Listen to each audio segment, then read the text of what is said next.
Have you guys ever had a moment in your life where your faith was tested? I mean, I'm not just saying do you believe in God kind of faith testing.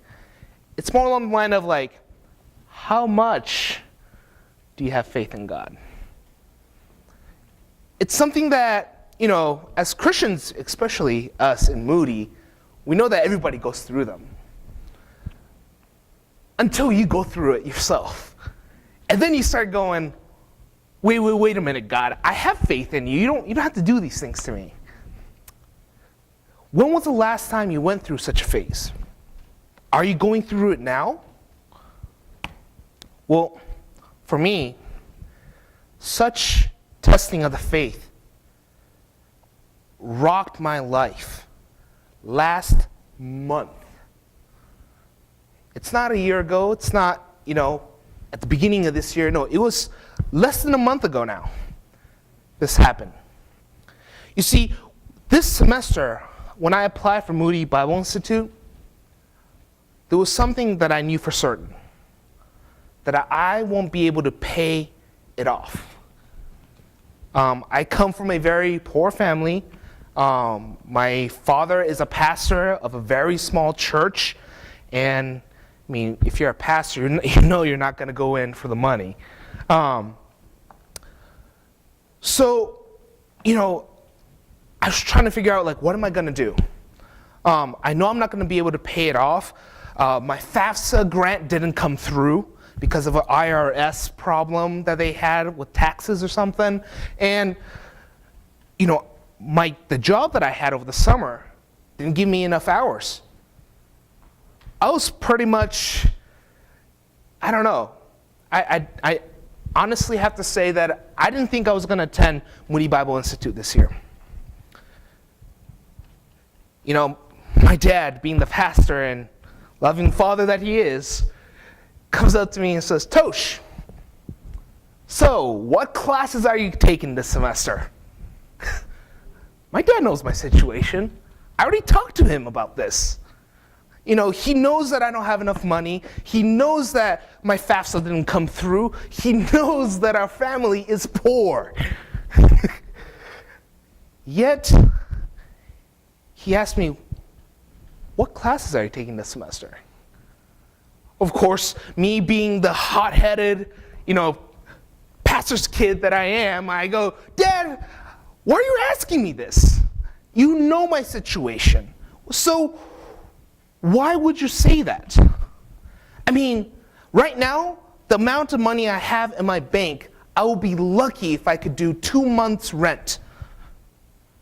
And that's not even including gas, electric, phone bills, and medical bills from a concussion that I got last year.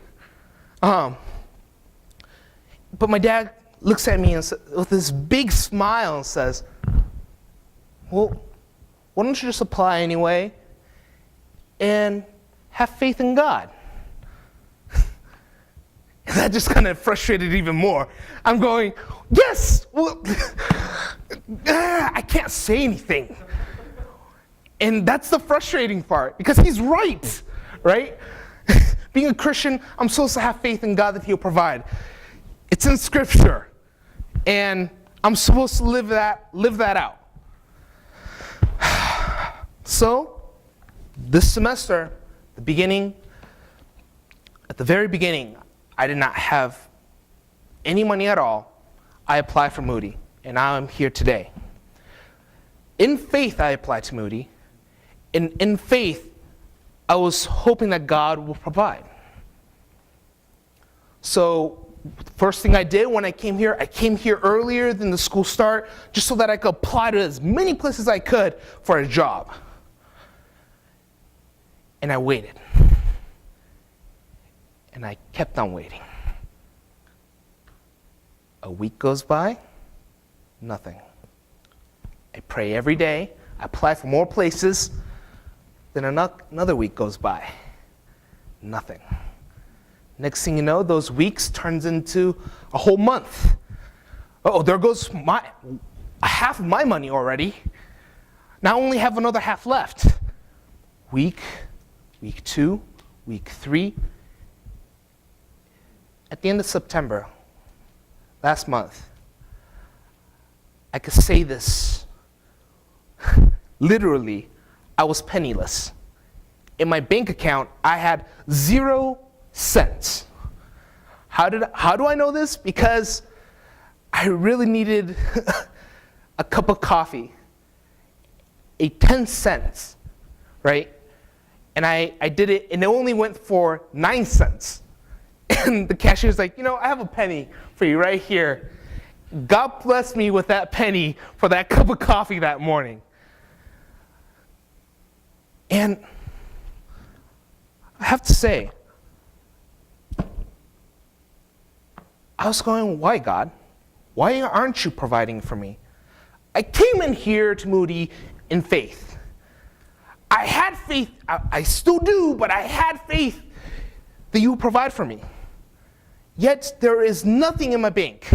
I have no job. How am I going to keep paying my rent? How am I going to pay my bills? And,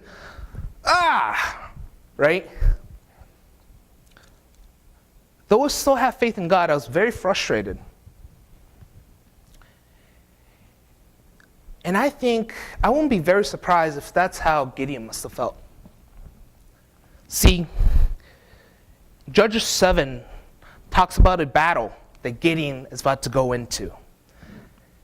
The Israelites versus the Midian army. See, when we think of this, I don't know, every time I read Judges 7, I kept thinking about, it's Gideon's faith in God, Gideon's faith in God. Well, the more I did the research on Judges 7, the more I found out from the very beginning, this whole entire battle, Gideon already had faith. See, let's look at verse 1. Early in the morning, Jerubbaal, that is Gideon, and all his men camped in the spring of Harel. The camp of Midian was north of them, in the valley near the hill of Moreh. So here we have already the scene. The Israelites getting ready for battle, right? And when you think of the Israelites getting into battle, you think of like people in military outfits, and they have the armors, they're ready, these buff guys, right?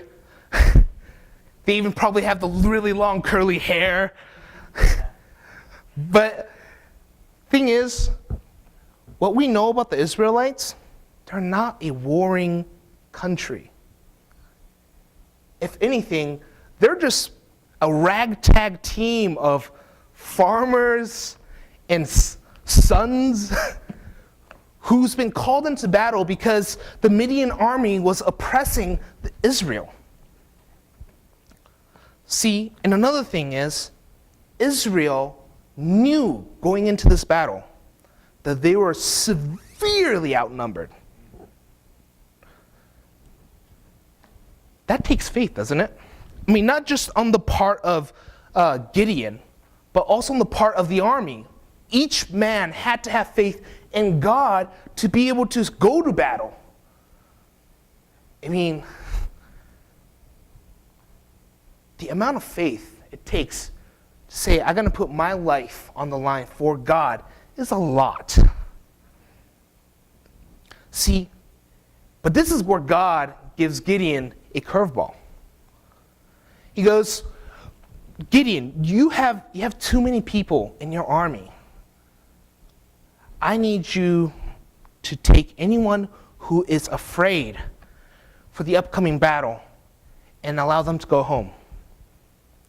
So think from this perspective, from Gideon's perspective, you're already outnumbered, and God's now saying you need to thin out your army. It's like, okay, God, I'll trust you, have faith. That's why I'm here in the first place, right? Now watch as 2/3 of your army just disappear. Think of how demoralizing that is. I mean, these men, your countrymen, right? The people of God defending their land, the promised land. And what happens? 2/3 of them leave. I mean, you can't blame them. If you have any kind of intelligence, you know that you're outnumbered and you're probably going to die. So 2/3 of them leave. But then, wait, what's this? Suddenly God calls on Gideon again and says, hey, there's still too many men. Why don't you take your army down to that river over there, have them drink, and anyone who does not cup the water with their hands and lap it, they should be sent home as well. Gideon might be going, that's really odd, God. Okay, I understand. You are God and I'm your servant. So let's take my men and man, everybody's drinking right from the water. Who I mean, think about it. 10,000. Out of 10,000, only 300 remain. That's I mean, if you look at a group of people of 10,000, only 300, you'll probably be lucky to spot one guy actually doing what God told them they should do, right? So at this point, Gideon must be feeling very nervous about the upcoming battle. He knows that over there in their camp, there's hundreds and thousands of them. Yet, who do you have? 300 guys. God knew Gideon was scared. So he encourages him. But how? In the most odd way possible. He says, hey, Gideon, why don't you go down to the enemy's camp and I'll encourage you. What, God? Just go, right? So he goes with his trusty servant, and seeing his army diminish, think of how Gideon must have felt when he saw the enemy army, and he calls this army like this, as if it is a thick locust, like a swarm of locusts.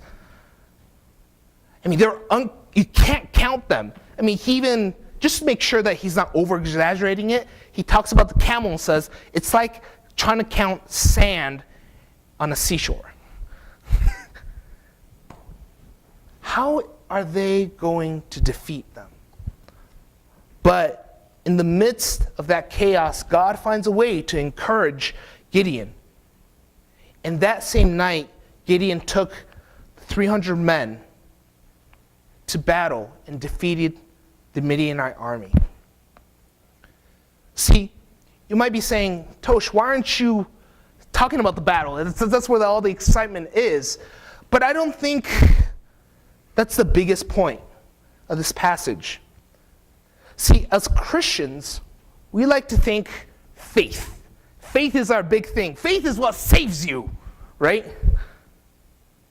But if you look from the very beginning, Gideon and his army had faith.